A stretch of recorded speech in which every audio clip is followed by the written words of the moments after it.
LMD MMD నింపాలి, రైతులకు నీళ్లు ఇవ్వాలి. కానీ ఏం చేస్తాను, మేడిగడ్డ పోతాము, బూరుగడ్డకు పోతాం, బొందలగడ్డకు పోతాం, ఏ తోకమట్టున్నది మేడిగడ్డ అక్కడ.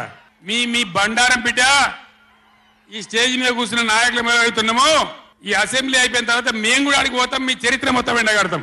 ఓ లంగ చేత పెట్టి పోయిన ప్రభుత్వాన్ని బదనాం చేయాలి, బట్టగాల్చి మీదేయాలని మేము మేడిగడ్డ పోతాం. ఏం బిక్తాం మేడిగడ్డ కాడ పోయి? ఎందుకు పోతున్నావు మేడిగడ్డకు? దమ్ముంటే నీళ్ళు ఎత్తిపోయి, నీళ్లున్నాయి కాపర్ డ్యామ్ పెట్టి కూడా నీళ్ళు ఎత్తిపోయచ్చు. రైతుల ఈ కేసీఆర్ని బదనాం చేయాలని ఒక దుష్ట బుద్ధి పెట్టుకొని రైతుల పొలాలను కొడతారా? ఇలా బంధు పెట్టిన మైబాద్కు నీళ్ళు వస్తలేవు, డోర్నగర్కు నీళ్ళు వస్తలేవు, సూర్యాపేటకు తుంగతుర్తికి మునిపొచ్చిన నీళ్ళు వస్తలేవు, తగ్గిపోతున్నాయి. ఇదా మీ రాజకీయం, మీ చిల్లర రాజకీయం?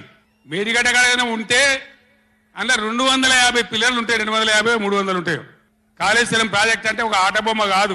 3 బ్యారేజీలు ఉంటాయి గోదావరి మీద, 200 కిలోమీటర్ల టన్నెల్స్ ఉంటాయి, 1500 కిలోమీటర్ల కాలువ ఉంటది, ఒక 19 సబ్ స్టేషన్లు ఉంటాయి, ఒక 20 రిజర్వాయర్లు ఉంటాయి. ఇదంతా కాళేశ్వరం ప్రాజెక్ట్ కాదట. ఒక 2-3 పిల్లర్లు కుంగిపోయినాయి. ఎన్నిసార్లు కుంగిపోలే? నాగార్జున సార్లు కుంగిపోలేదా? కడెం ప్రాజెక్టు గేట్లు కొట్టుకపోలేదా? మొన్నటిదాకా మూసీ ప్రాజెక్టు గేట్లు చక్కగా ఉండేదా? కొట్టుకపోలేదా? ఏదైనా పోతే సదరాలు దాన్ని మంచిగా చేయాలి, తొందరగా మంచిగా చేసి రైతులకు నీళ్ళు ఇవ్వాలి. కానీ మేము మేడిగడ్డకు పోతాం, బొందలగడ్డకు పోతాం, ఇదా రాజకీయమా? ఇది తెలివి అనిపించుకుంటుందా? ఇవి కాదు కావాల్సింది, రాష్ట్రానికి ప్రజలకు కావాల్సింది. ఓ లోడొచ్చు వాళ్ళు గెలవచ్చు, ఎవరికి శాశ్వతం కాదు. మళ్ళా డబల్ స్పీడ్తో మేము అధికారంలోకి వస్తాం.